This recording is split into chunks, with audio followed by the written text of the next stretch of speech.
Deep within a bleak and dismal swamp, hidden beneath its murky waters, lies the headquarters of the most sinister villains of all time.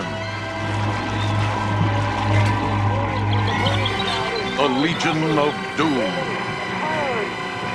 Crushed and crumbled. I'm not sure if it's safe to report from my vantage point. I really need to leave. So the fences inform me that the surrounding areas are in ruin. I see some people running now. In the opinion of this reporter, if this nation, or in fact the world, ever needed heroes, that time is now. That time is now.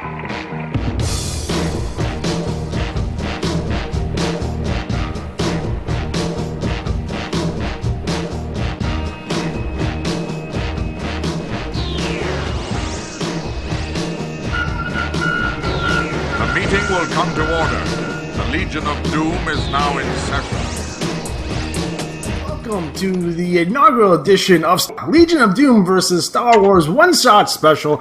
I'm your host, Juan Cena, and with me on the panel this evening, we have Matt Riley. How you doing, Matt? I'm great. One shot. Here we go. There we go. We also have Luke Martin. How you doing tonight, Luke? Great. We also have Mr. Anderson. Mr. Anderson, how's it going? I couldn't be better if I woke up tomorrow with my head sewn to the floor. All right. Fantastic. And last but not least, we have Tough Tom. Tough Tom, how's it doing? Doing all right, guys. Glad to be here. All right. Fantastic. Now, this will be a little bit different than other episodes of other videos that we have on YouTube currently. We're taking it outside the realm of professional wrestling and video games, and we're going to talk about Star Wars. Now, what you see on the screen is Star Wars Battlefront 2 for the PlayStation 2. Great game, by the way, guys. You should definitely check that game out. And my 11-year-old son will be playing for us, so nice job. In terms of this show, I'm going to ask the panel various questions, then they'll give us their thoughts on Star Wars answering these questions. So I'll start off with the first question is, Matt, how'd you get into Star Wars? Well, as a kid, I saw Star Wars in the theaters. I was like 5. I remember the theater. I remember seeing the very beginning with the ship going overhead. We went to see it again. My dad loved the movie, so that was sort of my grandfather took me to see Empire, and that was also phenomenal. So it was one of those things. Like, of course, everyone at school was also a huge fan, so I was become a big fan about it. So is Matt the only one that saw Star Wars in the movie theater? The original trilogy? No. I did because it re-released in 1997. Nah, you don't count. So I think Matt might be the lone Gen Xer in the group tonight. So Goddamn kids! He's the old man. So Luke, how'd you get into Star Wars? Well, my name is Luke, so I couldn't really avoid it, honestly. But also, I don't know. It was just I was born in '85, so by the time I was like 4, Star Wars was pretty much an institution. And I just remember Return of the Jedi when I was probably 4 and freaked the fuck out about the way Anakin Skywalker looks all burnt up. But then I liked the movies for the rest of my life. So I don't know. I was really, really into those movies. Plus there's really nothing as far as like the storytelling and the spaceships and stuff. It was so ahead of its time. And not Star Trek. Mr. Anderson, what say you? I saw this as a kid, but I wouldn't say I really got into Star Wars until probably when the episodes 1, 2, and 3 came out. As mediocre as the totality of that, I would probably say that's when I became a bigger fan. And then I went back and appreciated 4, 5, and 6. All right. And Tough Tom, how'd you get into Star Wars? I've never really not been into Star Wars. I remember as a kid, so I was born in 78, so I just sort of missed the first movie. But, the first movie I ever remember seeing at the park or the drive-in or something with my parents is Star Wars. And we had, bootleg HBO that we shouldn't have. So Empire, Return of the Jedi were always on in my house because we pretty much just had HBO. So I just grew up with them. They were always there. All right. Fantastic. And for me, I came along during a time where there wasn't a whole lot of people talking about Star Wars. Star Wars was pretty much dead and buried. Talking about the late 80s here. The dark times, as we call it, because there was no cartoons, no action figures, just a couple of role-playing games and what have you. but nothing Star Wars related. Kids on the playground weren't talking about Star Wars. It wasn't in front of mind in terms of pop culture. I discovered it by my brother and my sister had moved out of the house and lived in the basement apartment of my brother's friend's house. And in this basement apartment was basically like a closet that had a bunch of random videotapes. And I pull out the videotapes, kind of, not looking for porn at the time, but just looking for anything to watch because I was bored and I was hanging out over there. And I pop in a tape, and it was A New Hope. And it completely blew my mind. Also, I found Empire Strikes Back and Return of the Jedi and was able basically to watch the entire trilogy that weekend. The only thing I knew about Star Wars prior to that is that I saw Spaceballs on TV, and there was an episode of Muppet Babies that's Star Wars related that I had watched as a young child. So those actually kind of really stuck out in my mind. But ever since then, I started, getting into, that's when right before the novels hit big, with the Thrawn trilogy and what have you. I got those right when they came out. Comic books from Dark Horse had just come out, and it looked like to me that Star Wars was experiencing a resurgence in the early 90s up until, like Shadow of the Empire came out for the N64, and I got that book, and I read those comics, and then eventually when we, found out that a new trilogy was coming out, I was able to watch those in the movie theater, so... Now, that's how I got my start, though. During the dark times, it was very bleak.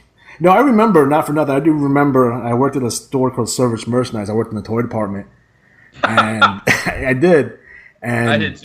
This is right when episode 1 was released, and the toys had just come out for them. I'm looking at them. And, they sold really well at first.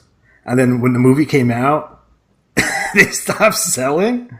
And I'm like, hey, I asked my boss, hey, why these action figures stop selling? It's because the movie sucks. And he walked away. Oh, I thought that was funny. So my next question, gentlemen, we'll start off with Matt once again. What are you most excited about moving forward in terms of the Star Wars franchise? Some closure in a sense that, they've moved the storyline forward. You mentioned the Admiral Thrawn series. I think he's going to become involved in the next... Yeah, he was just recently in the latest cartoon Star Wars Rebels. He was one of the big villains in that, so we'll probably see him again. For me, they'd really have to Jar Jar Binks the hell out of any future installments to have me just hate it. I'm very open-minded. I'm like, you know what, I'm not going to... It changed. It's totally different. Of course, it's a different movie. But I think going forward, I'm excited about the movies just because it's fun to see familiar characters, kind of see how they play out. And in some aspects, I'm open to new characters, again, as long as they're not Jar Jar Binks-ish. Don't ruin it for me. He was supposed to be the big bad of the prequels, but he got hated so much that they changed their minds. He was the Sith Lord that they were looking for. No, just kidding. Luke, what are you looking forward to the most? I don't know. It's hard to get excited about Star Wars movies because people are so negative about them, as far as the main series, but I hope they continue to do stuff like they did with the kind of spin-off movies, not so much Solo, which I haven't even really seen, but the other one that they did where they got the Death Star plans. I don't know why I forgot the name now. Rogue One, because it's interesting for them to show the rebellion and all the other little people that make up the Star Wars universe instead of just focusing on like Leia and the Jedi and all this, because there's a huge universe out there, and those main storylines really don't let you kind of see that. So I hope that they continue to expand those, do kind of like what Marvel does, where you had Infinity War, but you also Ant-Man, so you kind of get a breadth of a universe instead of just this one story, because that's really all that Star Wars is or was up until this is just one story about one select group of people. So hopefully they can continue to expand it out as they go and maybe tell some different stories and maybe make up I like because it was it was really original. It had a familiar concept, but it filled in the details and they were able to kind of have a lot of leeway with it. So hopefully they continue to do things like that. All right, fantastic. Mr. Anderson, what are you most excited about? Well, if we did the Obi-Wan Kenobi solo movie or Star Wars story movie, whatever, I would have to say I'm most excited at this moment. They're going to finish Clone Wars. Yes, they're bringing it back for one season. Left a bit of a hole that they decided not to finish it originally. So I'm glad that they are going to rectify that. That's probably what I'm most. And Tom, what are you most excited about? Well, now that they're putting out like a movie or two every year, I'm waiting for when they run out of ideas. And like since Disney owns everything, they just jumped the shark, and like we have Thor fighting Darth Vader, and like Spider-Man and Luke Skywalker teaming up. I'm waiting for it to just go off the rails entirely. Like I'm excited when they just like throw out the fiction and say fuck it. And for me, I think I know Mr. Anderson alluded to it, but it's the final season of Clone Wars, bringing that back. Big fan of that particular series. I'm actually a big fan of Rebels as well. I'm curious to see what they do with their streaming service, the Disney streaming service. Rumor has it they're going to have a Star Wars related TV show that's going to feature possibly Mandalorians, which would be awesome. A Mandalorian kind of Game of Thrones style TV show. That would be really, really sweet. So I'm very excited to see that. I'm also excited to see the conclusion of this particular trilogy because, to be honest, I think they kind of written themselves into a corner here a little bit, and they're going to have to fill in a lot of gaps in that last movie to kind of give the movie closure and give the trilogy closure overall. So I'm excited to see, what they're going to do moving forward with, episode 9 as well. So we will see. Only time will tell. So Matt, The Last Jedi has been a very divisive movie among Star Wars fans. What is your opinion on The Last Jedi? Well, I liked it. I thought it was, had some interesting twists in it. I think the one area that, even as a pretty much fan for most Star Wars, that threw me off was the Leia scene in the space. Yeah, that was bizarre, man. That was like, wait a minute. Okay. That was like Mary Poppins and shit. I don't know what the hell was going on there. Yeah, whatever. But, did anyone think that they killed her at that point? Yeah. Yeah, I thought so too. It's like, oh no, man, they killed her at that point. They killed Admiral Akbar. They did. Very, very, very depressed about that. Matt, you can go ahead and continue your point. No, I was just going to say that I enjoyed Last Jedi. I think if you look at it, they were like, oh, Luke totally changed. Yoda went and hid for like 20 years or whatever it was. Obi-Wan went and hid / protected Luke, if you watch the shows, for 20 odd years. So him going off into like the netherworld to be alone. And a lot of people were like making this whole thing about, well, he wouldn't have turned and tried to kill his nephew. Like that was supposed to be the power of the dark side. But whatever, it's like I do feel he was being manipulated by Snoke at that point. Right. I'll give you an example. I have a friend who's an engineer. So when we see movies, he would turn to me and be like, that would never happen. I'm like, dude, shut up. I don't care. It's a movie. Like, it's a movie. I don't care. So for Star Wars, I think this whole aspect of people getting so enraged over it, it's like, really, dude, maybe you should just not watch the movie. Like, if you're that attached to it, watch something else. Do I think there could be things done better? Maybe, but, I didn't really think about that. I just wanted to watch a movie and enjoy it, not tear it apart. So for me, it was fine.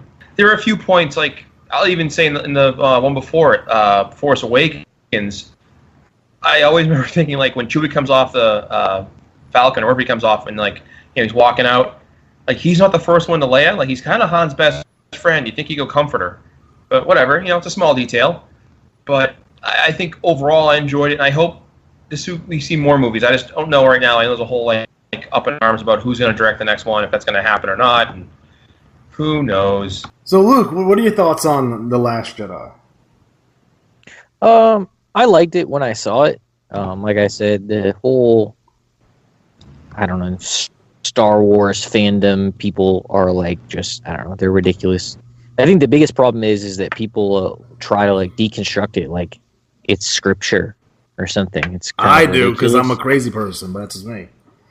Okay, right, but I mean, it just gets to a certain point where, like, the Star Wars becomes some kind of like weird mythology, and then they get angry about like what happens to the characters or whatever.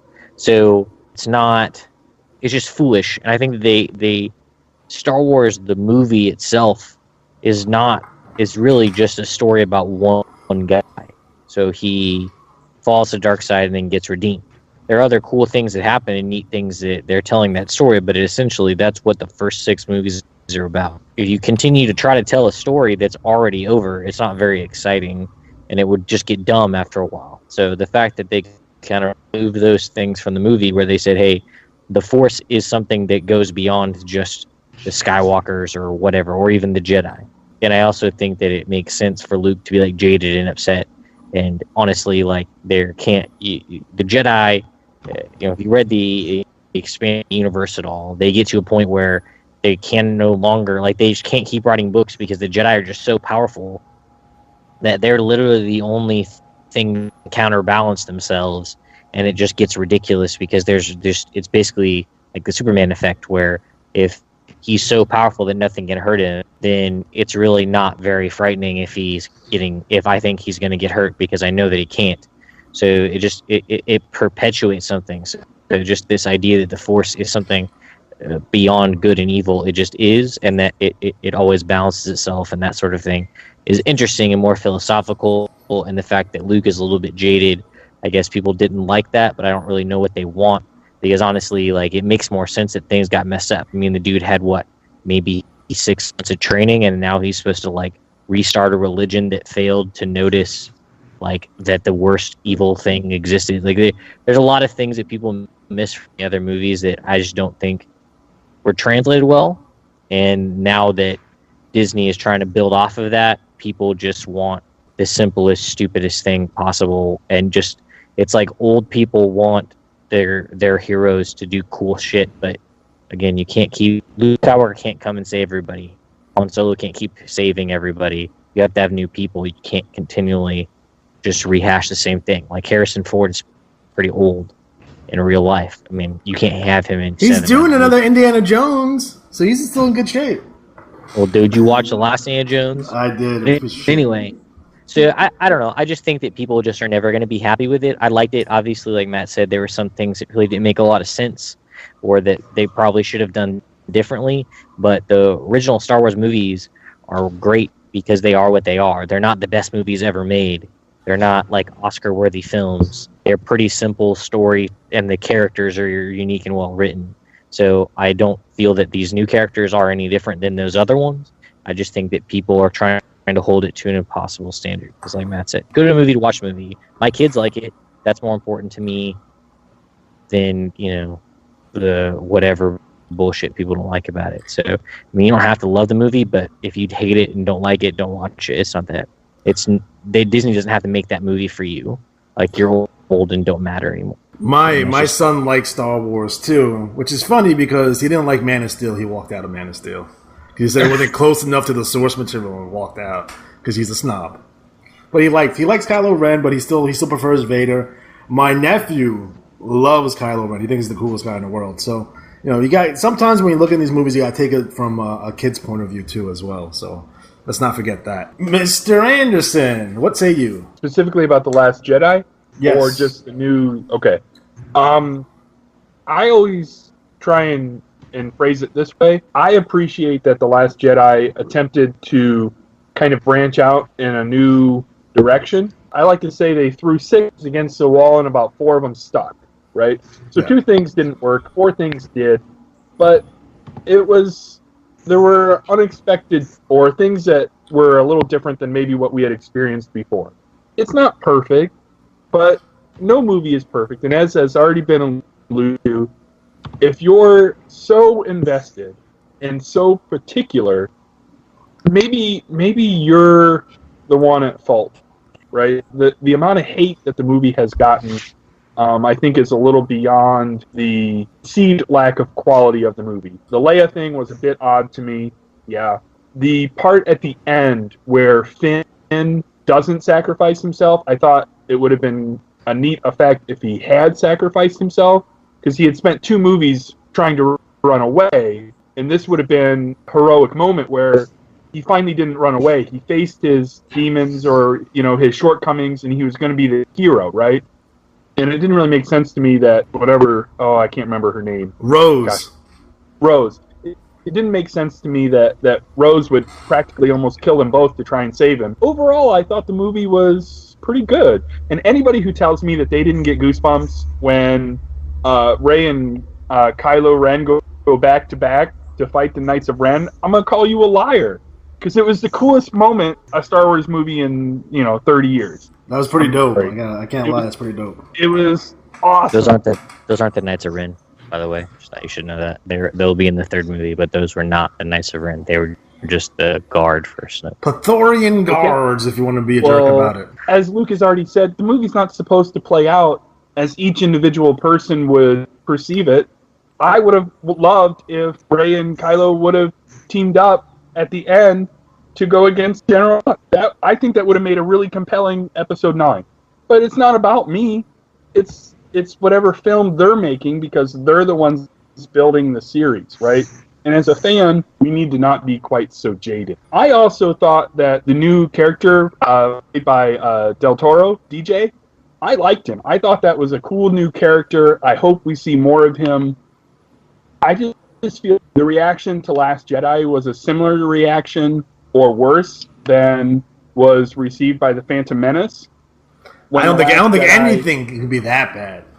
Motherfuckers were running out of Phantom Menace crying and shit. I seen it with my own eyes. Grown men in tears running out of the theater for Phantom Menace. I don't think anything can ever be that bad. That said, I think The Last Jedi has received an undue amount of criticism. So that's kind of my take. And I was going to mention, Matt had talked about how at the end of The Force Awakens, Leia and Chewie don't hug first. JJ did come back and say that was a mistake on his part, that it was just an error. Like, he should have had them console each other first, and he just said it was a mistake that they had made. They'll fix it. They'll fix it in the special edition. Trust me. Yes. Somehow with cheesy eye, they'll take care of that. Tom, what are your thoughts on Last Jedi? Well, I mean, it's 10:30 on a Thursday night, and I'm sitting here talking to you guys about Star Wars, so I liked it. I mean, I'm predisposed to like it. I kind of withhold judgment. I really want to see Episode 9 and see how Episode 8 moves the story forward. Like, there are parts of it that I did not like. The Leia thing, obviously. The Leia thing was just cheesy, but there's so many points where it's, like, really close to telling a compelling storyline, and then they pull back. Like, who are Rey's parents? What's her parentage? Oh, wait, literally nothing. Like, we're going to team Kylo and Rey. Oh, wait, no, we're not. So, like, it felt very incomplete to me, the entire Finn and Rose storyline.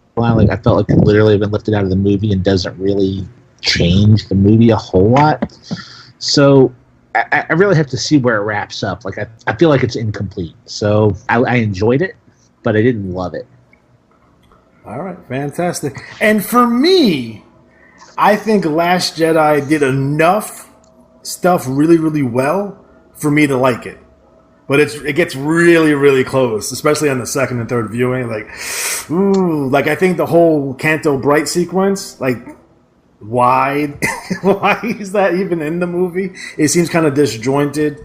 I also think it was a mistake from a business point of view, not having a time jump between Force Awakens and Last Jedi, because most of expanded universe stuff comes in between movies. Comic books, video games, novels usually take place between movies. And there's no in-between this movie. So I think Disney left a lot of money on the table here, not having a time jump, because I think it was necessary for this particular film.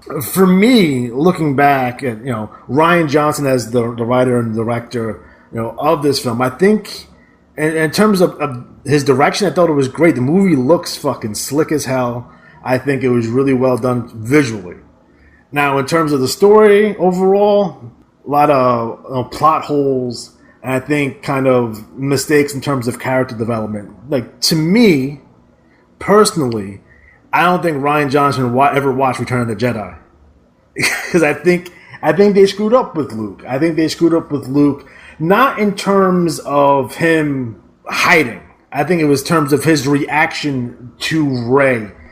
To me, it should have been more kind of like a Yoda or a Obi-Wan, where they're waiting for the next person to take the mantle and kind of pass the torch to them, instead of saying, I'm not training you, get the fuck away from me. You're weird and stupid. You smell bad, girl. I don't like you. It just seemed kind of weird, because that's something that the Luke of Empire Strikes Back would have done, but not the Luke of Return of the Jedi. When he was in Return of the Jedi, he was more mature. He wasn't making silly mistakes. He was less goofy. He was a more serious character. And I think I think they missed that on that, in terms of his character arc. I think they just missed that entire movie and kind of don't get the. Yeah, go ahead. I don't mean to interrupt you. I guess I do mean to interrupt you, but do. I apologize. I actually thought that was one of my more favorite part movie, and I know people are upset with how Luke was characterized, but if we think about that source material, right, where supposedly he was teaching this next crop, and then he faced that temptation, and Kylo turned against him, he doesn't want to train someone else. He Exactly. He knows it's time for something different. He is willing to admit that what he wanted or what he wants is not what the universe needs now. Now, do you think? See, where it sticks for me is that if Luke saw the good in Vader and thought that Vader could be redeemed, why wouldn't he try the same thing with Kylo? And Vader's done more fucked up shit on a galaxy level.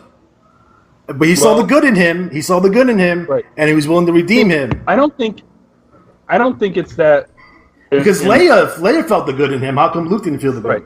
Obviously, we're all making assumptions, but I think that Luke, as a young man trying to save his father, is different than trying to save Kylo, and it's not necessarily that he didn't think Kylo could turn back to the light or whatever, or find balance. It's that Luke didn't feel like he could be the one to do that. I don't know if Luke would let the galaxy, not that it had at that point yet, but for him to kind of walk away from it all and let the galaxy fall to whatever, Snoke's plans or the First Order's plans. Again, this seems kind of weird. Now we may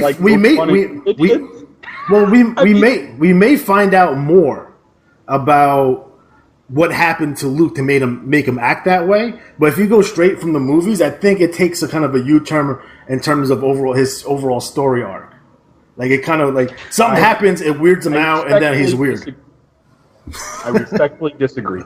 But that's I kind of have a different take on it. So, I mean, I guess if you look at Luke, so he's training this new crop of Jedi, and so I think that he has maybe a different idea about what things are because he now has the burden of history to worry about. So if he has looked at all these holocrons, he understands the history of the Jedi, which is punctuated by the falling of Jedi to the dark side, which precipitated like horrible things. So he literally firsthand from his father that like the Jedi, though they may eventually be redeemed, will cause so much suffering in the world that perhaps he just felt like it would be better for him to, like, once he maybe realized that Kylo was to the point where he was going to fall to the dark side, even if he had good in him, just like Darth Vader did, is it more responsible for him to destroy the evil now before it like potentially corrupts the universe and causes all these issues, or does he just like let it go in the hopes that eventually Kylo will realize that he's a jerk after he's like done some horrible atrocities across the galaxy? So I think maybe he came to that moral quandary and then he failed. He maybe made the wrong choice perhaps, and then he faith, because at the end of the day, being a Jedi is a religion.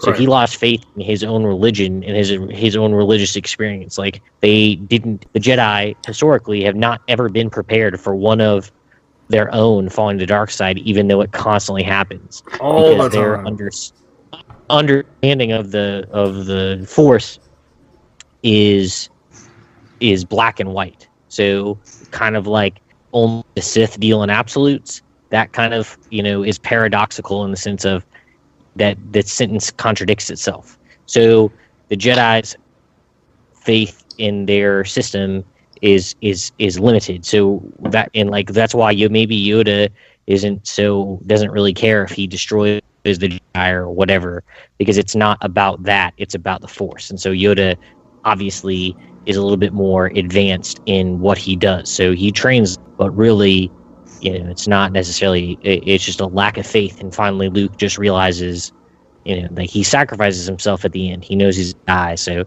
perhaps he feels like it's just worth it. Like she kind of brings his faith back, but like it's it's just a moral thing. Like if you fall out from your religion, you just don't have the desire to continue with it. You don't believe in it anymore. You don't feel it has value. So even if somebody wants to know about it, you just don't give a shit enough to do it because you just don't feel like you either lose confidence in it, you lose confidence in yourself, or you just don't feel that it has the value. And I think that maybe he just felt like he had failed. Like he says, he failed Kylo and he failed himself, but he also failed history. Like he is was the last hope for the Jedi, was the last hope for basically that entire religion, and he failed, and he just he can't bring himself to face it until the very end. But obviously, movie doesn't lay all that out. So I think maybe that's kind of the failing that you're talking about, is it doesn't really explore Luke's.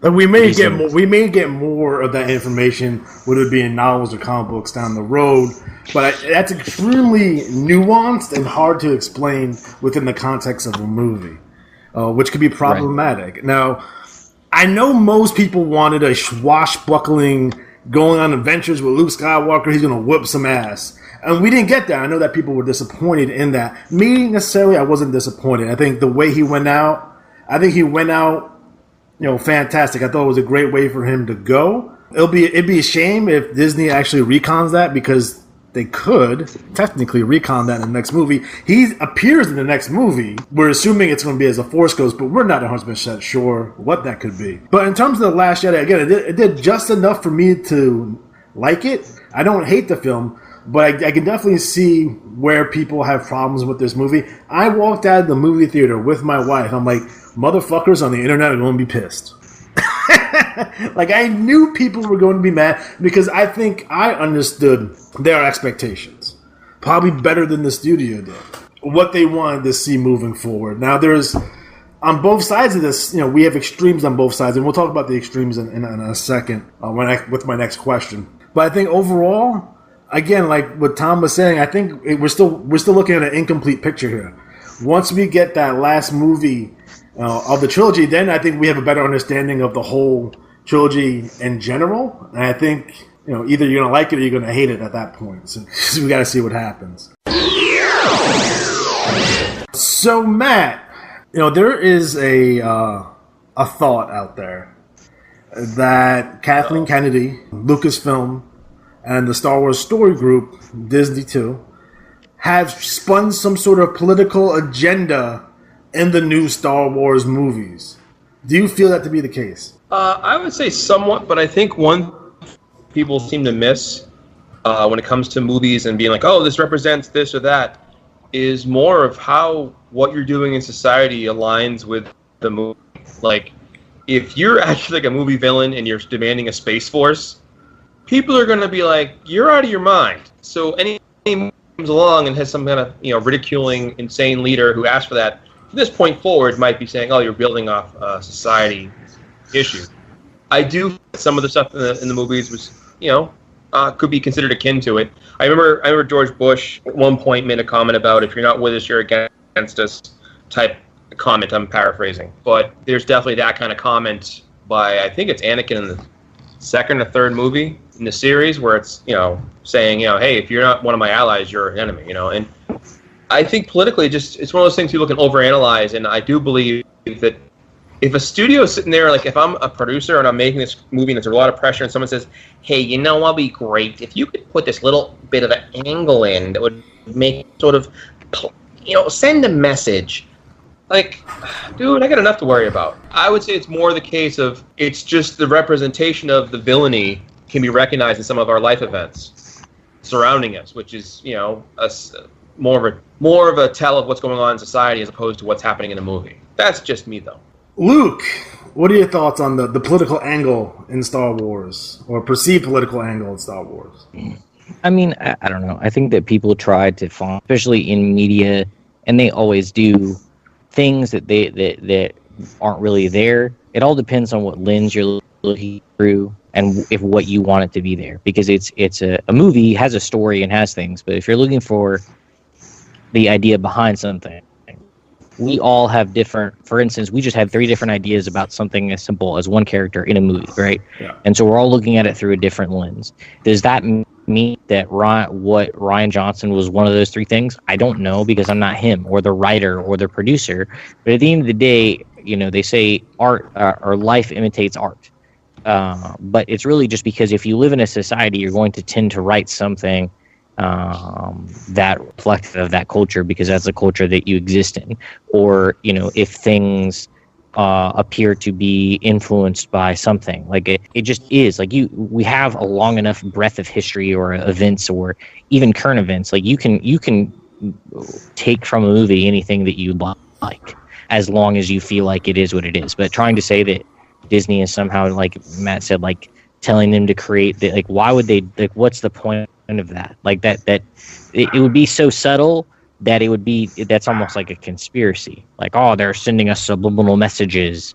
Like, they could probably, do a lot more if they're able to do these sort of things. And like, this isn't like Ovid. It's not like a satirical play. Like the majority of people are sitting there are not watching this movie being like, what sort of political lesson or ideology does the Star Wars universe have on me as a adult or a child? Like, no one knows. Like, my ideas on politics are not framed by this mythos. Like, I like Game of Thrones, but I don't support, incest, even though like everybody in the friggin' thing is like, having sex with their sister or whatever. Like, it's not like, just because I partake in the media, it doesn't necessarily mean that they don't, like, George R.R. Martin doesn't have like a political mission to support incest.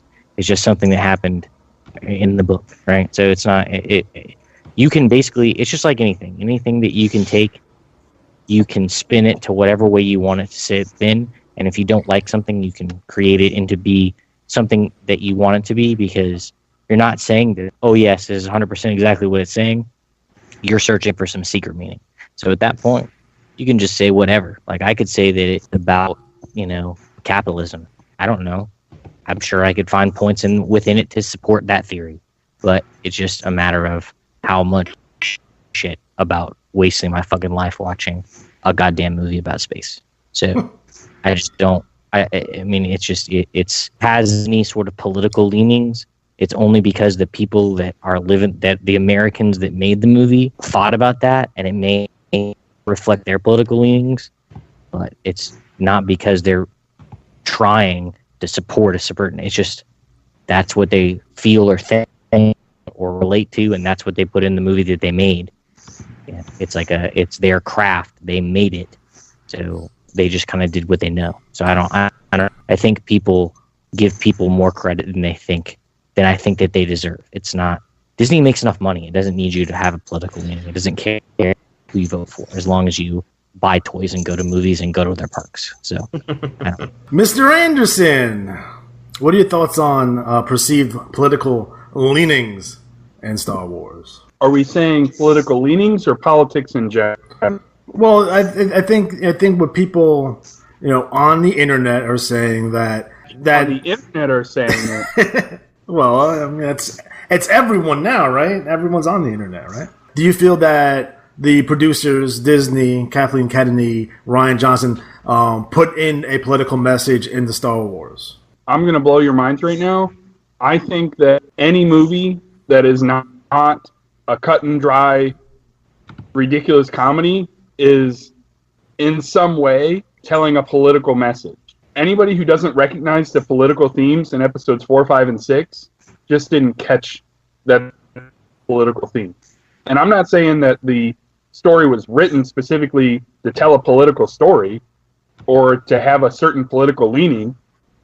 But if you're telling me that you can't recognize Han Solo as a free market, live and let live character, you weren't paying attention. If you don't recognize that the evils of dictatorship are present in episodes 4, 5, and 6, you were looking at it through rose-colored glasses. You weren't paying attention. Episodes 1, 2, and 3 are about the gluttony of wealth, of corruption. And it was a civil war for, like, I mean, we had the Clone Wars. It was an empire divided. How much politics are in episodes 1, 2, and 3? it's the whole story is about politics. So when someone tries to say, "Oh, so 7 and 8 they have politics in them," well, yeah, I dismiss the whole premise of somehow Disney is doing something new by infusing political themes in a story. That's what movies do. Society and societal issues and politics and government and society and rule of law and civilization and how we interact with one another, they're in our movies. We're human beings. So I dismiss the whole argument as not paying attention. Well, I mean, I don't know. I think it depends on how you interpret the question, really, because you're right in the sense that all those movies tale of certain political point of view, right? I mean, the fact that the movies present the argument that democracy is better than dictatorship in and of itself as a political message. I think the way that I took was Disney specifically putting a political agenda in the movie to force people to think a certain way about certain issues. To try and influence people's opinion? Right. So okay. I mean, in that sense, I said, yeah. I think that's part of what 4, 5, and 6 were telling, and I think that's part of what 1, 2, and 3 were telling. Democracy is involving corruption and manipulation, and then you have separatists who also have corruption. And I mean, I don't think it's necessarily Disney exclusive, but if we want to talk specifically about Disney, is Disney going to put how they feel politically into the story? 80% of my argument, 80% to 100% previous statement still stands. That's what movies that tell a story that isn't specifically let's do something silly with Will Ferrell. Like, that's what movies do. Movies will tell a political leaning. There are things involved in our lives that I don't think can be separated. You know, Han Solo as a character displays a certain political leaning, right? Or, you know, the how the Empire grows and comes into being. Galactic Senate to act like Disney suddenly infused Star Wars with politics. I don't get how these Uber fans who are so upset about Last Jedi don't get that politics have been a part of Star Wars from the very beginning. No, yeah, I agree with that. I mean, in the sense that, like, it just is what it is. The only thing that I would say that different is, like, it's more. To me, it's more of just a reflection of how that person feels, and it's not necessarily like politically motivated in the sense of they're presenting you with a story that has political themes in it, but not necessarily trying to persuade you way or another, because most of the things in the movie are just what I would consider a common value or what our society would like to be perceived to have as common values, meaning like equality and all this other BS, right? And the evil things are always presented as the antithesis. So like the Empire is like the Nazis, and they're racist, and they kill people, and they do bad shit, and he dissolves the Senate and all that kind of thing, right? So he is basically like Hitler and Caesar and all these things tied up together. But I don't think that they're necessarily going out on a limb the idea of the average person. Like, I'm pretty sure, at least here in the Western world, in the civilization that we live in, everyone is going to agree that dictatorships are bad, simply because we feel that democracy is superior to dictatorships overall. But I don't think that's going to change or blow anybody else's mind as far as like what they're going to do, and maybe not necessarily change their thought. Because even Han Solo, so if Han Solo represents a certain thing, is anyone going to be influenced by that as far as likely? Like, is somebody going to change the way that they feel about a certain situation or type of government or institution based off a character in a movie? I mean, I'm not saying that they aren't. I'm just saying, do you feel like that the movies that people are creating are necessarily geared to do so, like have an actual political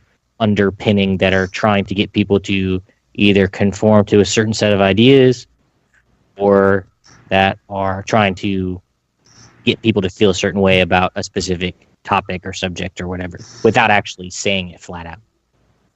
You guys, we're talking about, if you take Solo out of the equation, which that's basically just a heist movie, we're talking about 8 movies that are basically the proletariat versus the bourgeoisie in space, with like a Jesus parable thrown on top of it. So, of course, there's some politics, but I mean, that's the entire premise of the entire series.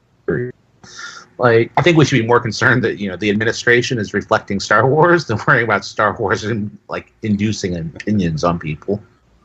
Look, Tom, if I have the chance to go into the Space Force, I'm not going to say no to that, all right? 2020, you be first. All right, you go. I'm already in the Air Force, all right? Send me a postcard. You're halfway there. I can be a Space Marine now. I can get one of those mech armor. Yeah. Get you a Master Chief helmet and a lightsaber, and you'll be good to go. Could spread freedom to the entire galaxy, whether they want it or not. All right. So, Tom, do you feel that Disney tried to sneak in a political message, or they have a nefarious political agenda that they're trying to infuse in the Star Wars galaxy to drive people crazy? No, it's that simple. I just don't believe that, because that's the entire premise of Star Wars. It's the big versus the little guy. Like, that's the entire thing. That's not new. Like, I mean, they only care about your money. Like, that's pretty much it. And for me, to wrap this question up, I have a hard time for myself saying that Kathleen Kennedy, Star Wars Story Group, J.J. Abrams, Rian Johnson sat in a conference room with a list of, with the political agenda saying we have to infuse these political ideas in this movie.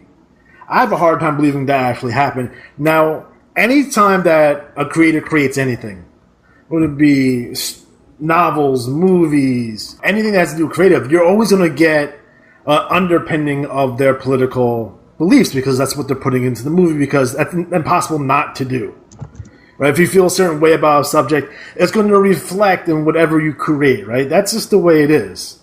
No matter where you stand on the political spectrum, that's the way it is, right? That's the reality of the situation. Now, when it comes to different aspects of this particular film, Last Jedi specifically, Force Awakens, and Rogue One, now I can see what some of these people might be seeing. Now, they came out with Force Awakens. They had a female lead. It's going to be a Jedi. I know a couple people weren't too happy about that when they heard about that. Why? I have no fucking idea. Okay, Rogue One comes out, female lead again. Okay, I can see why they kind of, okay, it could be an issue for them. You come out with the Battlefront 2 video game, female lead again. Like, oh, what's happening here? Then we go right into Last Jedi again. Another female lead, same female lead as Force Awakens.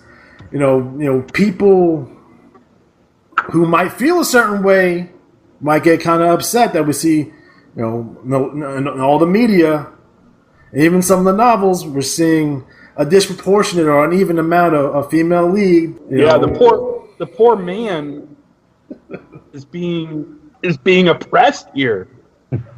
I'm just saying what they see. So, like, I can't handle it. I can't handle that level. I can't handle that level of hypocrisy. I'm sorry. I'm just saying what the possibilities of what they see in that film. And it started now. Let's be honest. It started before Force Awakens. As soon as they announced that there was going to be a female Jedi in the lead, people who you may consider misogynist were already getting upset before they even seen the first film. Like, right off the bat, they're already mad. But if Disney made it right at the end of The Last Jedi, when Luke Skywalker, who's a man, rolls in with his big laser penis and solves all the problems. Well, we'll go back to the Captain Phasma, right? Now, people who they may consider themselves social justice warriors or what have you, why aren't they upset at the fact that Phasma was treated so poorly in these two films? Poor Captain Phasma, holy shit. She was like this trilogy's fucking Boba Fett. Like, she was supposed to be badass. She was gonna be fucking awesome. She has fucking armor that's fucking shiny and shit. And the first one, she gets thrown in a fucking dumpster, trash compactor. And the second one, she goes out like a punk. I mean, so why she's are people not mad about that? She's literally this trilogy's Boba Fett because Boba Fett went out like a bitch too after two movies. I know. Like, they do that shit all the time. They gotta bring him back. They did the same thing to Darth Maul. They had to bring him back because people were pissed. Did you read the books? I've read just about every book. Read the Bounty Hunter book about how Boba Fett survives the pit. Yes. There's things there. There's things there. But go ahead. I'm just saying, like, if they want to open the next movie and if they ever want to, like, appease the fanboys, just have it be the desert, have an explosion, have them out, and push the button for Slave One to come pick them up, and they'll jizz their pants and be happy no matter what happens the rest of the movie. Agreed. It'll be something kind of fun to watch. It would give another level. I think that's where they made the mistake. They made the mistake doing that Solo movie. Instead, they should have done an Obi-Wan movie, and they fucked it up. I think the timing, they fucked it up, because Solo's a heist movie, but sort of kind of is Rogue One, too. Like, they needed to spread that shit the fuck out. Ewan McGregor ready to roll, and he's not getting any younger. Like, you need to cast him right away, you need that movie right away. And I think they fucked up doing the Solo movie instead of doing the Obi-Wan movie. And that was a mistake. Well, if you didn't know, in the end of Christopher Robin, he kills Winnie the Pooh with the Force. Big twist. Fantastic. Find your lack of faith disturbing, Pooh. But what about some of these people on the internet and you can call them social justice warriors or what have you. Even Ryan Johnson has come out and said this, and I'm paraphrasing it. If you don't like Last Jedi, you're racist. If you don't like Last Jedi, you're misogynist. Do you think that's fair? I think it depends why you don't like the movie. Well, there's different reasons of why different. I gave explanations about the stuff I didn't like about the movie. Does that make me racist or misogynist? And it's summed up by the statement: only the Sith deal in absolute. It's just hypocrisy. It doesn't make any sense. Like, you're mad because they're saying that your movie is XYZ, so you come back and say basically the exact same thing, just like. You can't make things in white. It's a piece of art. Like, if I go to a fucking art... Like, I look at a picture that someone painted, and I'm like, I think it means this, and you think it means something else, I'm not going to say that you're a racist prick because you think that it means what you know, unless you're, like, blatantly saying that it has, like, yeah, I think... I don't like Rose because she's Asian. I don't like an Asian lady in my Star Wars. That's racist as shit. Yes, but I don't think anyone necessarily has said that. I'm like, you can not like the actress, that's fine. You can not like the story, that's fine. You can not like the director, that's fine. You can not like the visuals of that movie. You can not like the music of the movie. That's all fine. Again, when people start crossing the lines, like, I don't like Finn because he's black.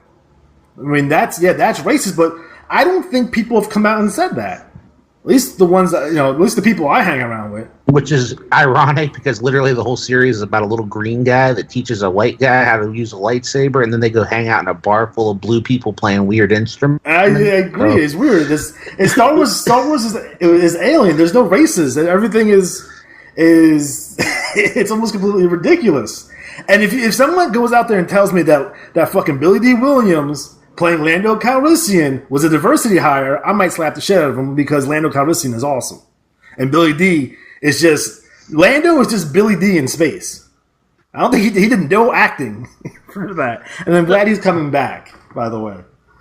I'm glad he's... Although he got in some trouble. If you look it up on Wikipedia, you know what I'm talking about. He got in some trouble. But I'm glad he's coming back. I think to your point and to Luke's, I think it's a gross overgeneralization to say that anyone who didn't like the movie must fall in certain categories. I think certainly people who are in those categories would have trouble with the movie, as you alluded to. Agreed. But I don't think you're necessarily in those categories if you didn't like the movie. You're allowed to not like the movie. Again, it's a big difference between not liking the movie and like harassing people on Instagram or on Twitter and saying really vile, disturbing things to them on the internet. I think anyone, if you like the movie, you don't like the movie, I think they could say like, "Hey, that shit's fucked up. That's too far." I think everyone's in agreement of that. I think a racist would not like the movie probably because it is pretty diverse. If you're racist, you're not going to like most movies, though. But it doesn't make you a racist to not like the movie. Other than Smokey and the Bandit, right? The fallacy of the argument is because a race like it, if you don't like it, you must be a racist. That's not true, right? Like, you know, a horse. You can't put everyone. So that dog must be a horse. I just feel that more so than ever, everything is pulled to extremes. So there's no one left in the middle. And if I learned anything about watching The Pendulum in the Pit, the more you swing the pendulum one way, it's going to backlash. It's going to come back the other way. So I think we have to be very careful about who we're labeling as misogynist or racist or snowflakes. We got to be careful with those fucking labels because that backlash is going to come back and hit you twice as hard. So I think, you don't want a James Gunn situation on your hands here, which could, it's a good possibility of happening because at a certain point, to be completely honest, we've all said and done probably some fucked up shit. And if the world saw it, we'd probably get in at least some trouble. No one's perfect. I grew up idolizing Howard Stern. I've said some fucking obscene shit in my life. I'm smart enough to not put that on the internet, though. But in general, as a rule, we got to be careful. And when we have these two opposing sides, you have extremes on one side, extremes on the other. The rest of us are just kind of in the middle saying, what the fuck? I feel like kind of like fucking Uncle Owen. I don't know what the fuck's going on. All of a sudden there's fucking stormtroopers. My nephew fucking took off and I'm on fire. Fuck. I'm just in the middle.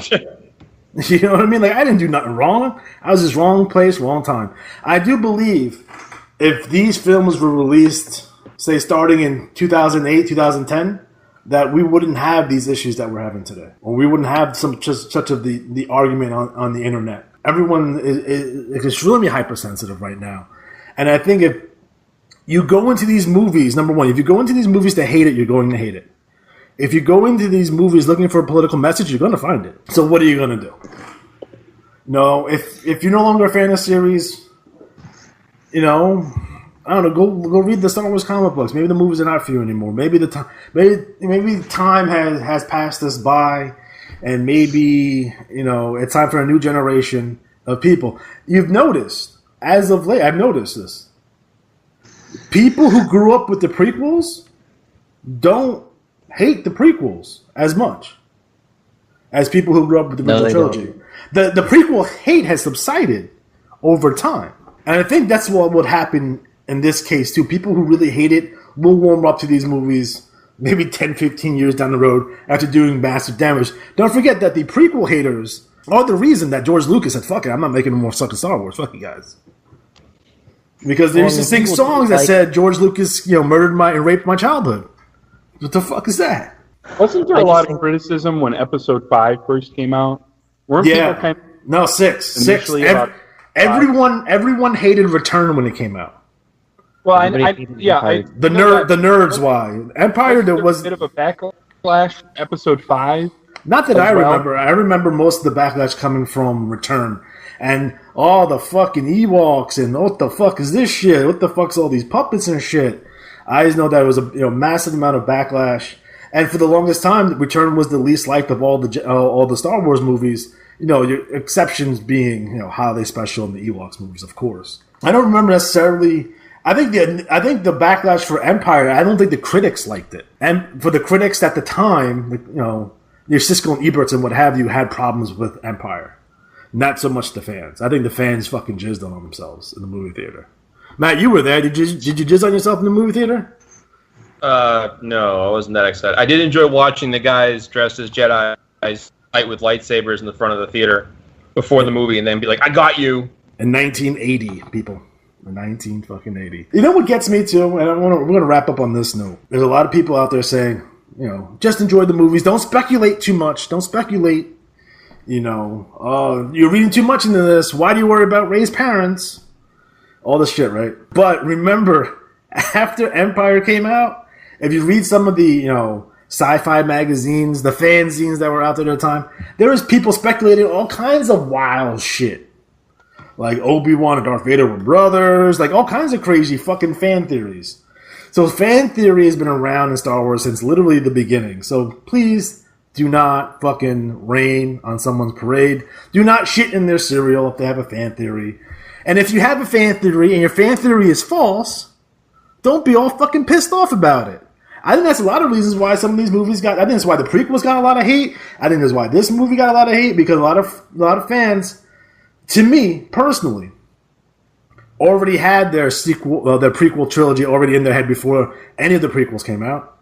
And they also had a sequel trilogy in their head canon, that came out, that they had, in their brain when the sequels came out. Live up to some kind of unreal personal expectation that they throw hissy fits and they get angry and they get mad and they do all kinds of crazy shit. So Star Wars kind of did that to itself. It's part of the deal. It's like wrestling, like it's like WWE getting mad at fans chanting when they encourage fans to chant. You can't get mad now. The genie's out of the bottle. The bottom line, with this, guys, as we wrap this up, Star Wars isn't going to go anywhere. They're gonna. We're not only going to see movies, we're going to see more novels. There's already a crap load of novels out already. More comic books, more cartoon series, and now a TV series that's going to be. I'm assuming it might be on their new streaming service. I don't think it's going to be on Netflix, but we'll see. We'll see moving forward. But I think Star Wars isn't going to go anywhere. It may slow down. Some of those movies might get diminishing returns. We might have some issues moving forward. If they're giving Rian Johnson his own trilogy, which I disagree with personally, because I felt that he did take some he took some shots at the fans and dialogue in Last Jedi. I don't think personally he deserves his own trilogy. As a director, he's fine. As a writer, not so much. But I think overall, the future is bright for Star Wars. What do you guys think? Were we looking good for Star Wars in the future? Or do you think he's going to die a death like the Westerns and the action movie of the 80s? I think it depends entirely on the writing. I mean, if you go into it and it's just finishing out the string and it's nothing really earth-shakingly great or entertaining, people, shrug and go, oh, well, it was a thing in the past. Because that's the thing, too, like you mentioned earlier, like I was the only one here that saw. A question for everyone else is, I think one of the biggest aspects that made it so popular, everyone I knew had Star Wars action figures. Like everyone. They didn't make them when I was a kid. They were done. They stopped making Star Wars action figures in 1985. And they didn't come back until, I think, 1995, I want to say, with Power of the Force 2. So there's a 10 years gap in the late 80s, early 90s. There was no Star Wars action figures. They were gone. Yeah, that power of a vehicle toys was a really huge aspect of the popularity. I mean, everyone I knew had figures or spaceships or like, I had the Death Star playset. Like that was dope, by the way. It was a big thing. It had a fucking Dianoga in it. It's fucking sweet. I'm just saying that aspect of the toy component for kids especially. I think now like you'll have games like Fortnite and these other zombie H1Z1 whatever it is. A movie now and it had that kind of tie into it. Maybe you'd see more kids thrilled about it. Whereas now you just have more disgruntled fanboys seeing maybe the kids, to me, the kids that I've known that's watched Star Wars all love it. Yeah, so my kids love it. In terms of the merchandise aspect of it, now since Force Awakens, their sales in terms of toys have diminished. But I think that's more to do with the quality of toys that they're putting out. Now toys have other competitors, which would be a tablet, a smartphone, video game, what have you. Can't discount that. And I think the fact that they do a bunch of crazy shit with their fucking toys. And I'll give you an example. I feel like in a 6-month period, they came out with motherfucking 3 Snokes. In a 6 months, they came out one for Solo for whatever reason. They had one with a BB-8 fucking playset. And then they had the vintage line, Snoke, all come out within literally 4 or 5 months of each other. Well, they It's don't like if really you got one Snoke, you're not going to get the other two Snokes. You got one. Well, they don't really make like action figures for kids anymore. Like, No, they're newer ones. That's what they split the line. They have Black Series / Vintage line, right? Those are for collectors, and they have your basic that they're not fully posable. They're cheaper. They usually come with a big rocket launcher for some odd reason. So they do make them for toys. It's just that I think my wife says the reason why kids don't play with toys is because their parents don't let kids play with toys. Her theory is that parents of today are too worried about letting their kid go outside and get hurt or get bitten by a mosquito, or they're too worried about the messes they're making inside the house. So the kids have no choice other than sit on the couch and play with their tablet because the parents are hypochondriacs. My daughter plays with toys. My son does not. My daughter is ridiculous. My daughter plays with toys, and so does my son. It's just they don't. No, it's not like when I was a kid. Like they don't have like big play sets and all that shit anymore. They don't make them. Yeah, they don't make. So I just don't. And I think it's just different now too because the last Spider-Man movie, the last Spider movie that come out, they came out with like three Spider-Mans, 3 versions of Spider-Man. And that was the whole fucking line. Like, what the fuck? What the fuck is that? They have Legos now with like Star Wars and everything. So yeah, I mean, Lego is the exception to the rule. Lego is the exception to everything when it comes to toys because they're making tremendous amount of money. They're super expensive. When I think of toys, it's like literally like He-Man, Master of the Universe, Transformers, and shit like that.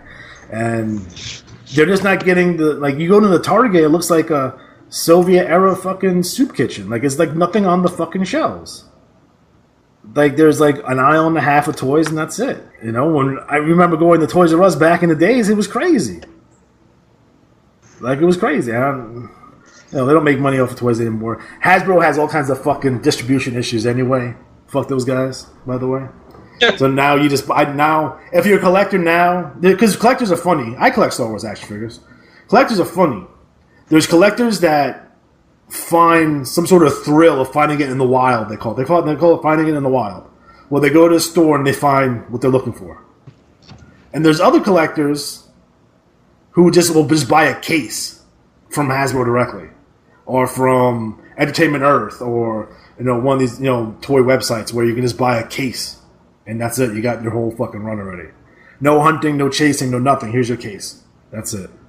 So again, it depends. It's a weird time for toy collectors, toys in general, kids, and my kids dressed up as Star Wars characters for Halloween like the last 2 years. So it's definitely here to stay, is my opinion. It's not going anywhere. I'm curious. I'm curious about the new cartoon series. I think it's called The Resistance.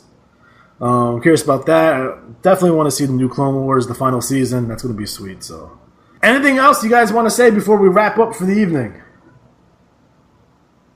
Sounds good. All right.